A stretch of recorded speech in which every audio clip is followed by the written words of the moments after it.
आज का वचन। पहला पाठ कुरिन्थियों के नाम संत पौलुस का दूसरा पत्र, अध्याय 8 पद संख्या 1 से 9। भाइयों, मैं आप लोगों को उस अनुग्रह के विषय में बताना चाहता हूँ जिसे ईश्वर ने मकेदुनिया की कलीसियाओं को प्रदान किया है।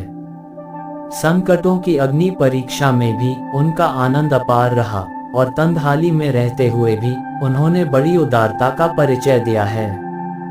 उन्होंने अपने सामर्थ्य के अनुसार बल्कि उससे भी अधिक चंदा दिया है। उन्होंने स्वयं ही बड़े आग्रह के साथ मुझसे अनुरोध किया कि उन्हें भी संतों की सहायता के लिए चंदा देने का सौभाग्य मिले। वे अपनी उदारता में हमारी आशा से बहुत अधिक आगे बढ़ गए। उन्होंने पहले ईश्वर के प्रति और बाद में ईश्वर की इच्छा के अनुसार हमारे प्रति अपने को अर्पित किया। इसलिए हमने तीतुस से अनुरोध किया है कि उन्होंने जिस परोपकार का कार्य प्रवर्तित किया था वह उसको आप लोगों के बीच पूरा कर दें। आप लोग हर बात में विश्वास, अभिव्यक्ति, ज्ञान, सब प्रकार की धर्म सेवा और हमारे प्रति प्रेम में बढ़े चढ़े हैं। इसलिए आप लोगों को इस परोपकार में भी बड़ी उदारता दिखानी चाहिए।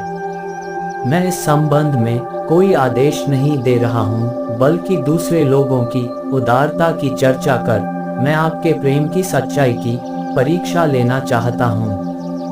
आप लोग हमारे प्रभु ईसा मसीह की उदारता जानते हैं। वह धनी थे किंतु आप लोगों के कारण निर्धन बन गए, जिससे आप उनकी निर्धनता द्वारा धनी बन जाए। यह प्रभु की वाणी है। सुसमाचार संत मत्ती अध्याय 5 पद संख्या 43 से 48। तुम लोगों ने सुना है कि कहा गया है, अपने पड़ोसी से प्रेम करो और अपने बैरी से बैर।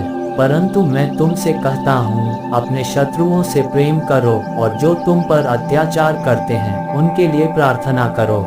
इससे तुम अपने स्वर्गीय पिता की संतान बन जाओगे, क्योंकि वह भले और बुरे दोनों पर अपना सूर्य उगाता तथा धर्मी और अधर्मी दोनों पर पानी बरसाता है। यदि तुम उन्हीं से प्रेम करते हो जो तुमसे प्रेम करते हैं, तो पुरस्कार का दावा कैसे कर सकते हो? क्या नाकेदार भी ऐसा नहीं करते?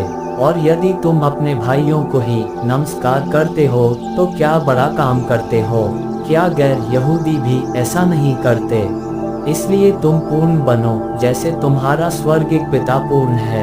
यह प्रभु का पवित्र सुसमाचार है। आमीन। आज का चिंतन।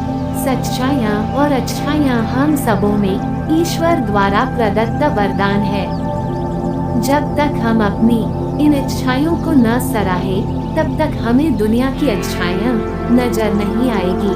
हर चेहरे पर ईश्वर की ही तो कला है, इसीलिए लोग एक दूसरे की ओर आकर्षित होते हैं। प्रभु यीशु अपने ही लोगों के द्वारा स्वीकारे नहीं गए थे, पर उनमें तो अच्छाइयाँ कूट-कूट कर भरी हुई थी। इसीलिए उनका एक वृहद परिवार था।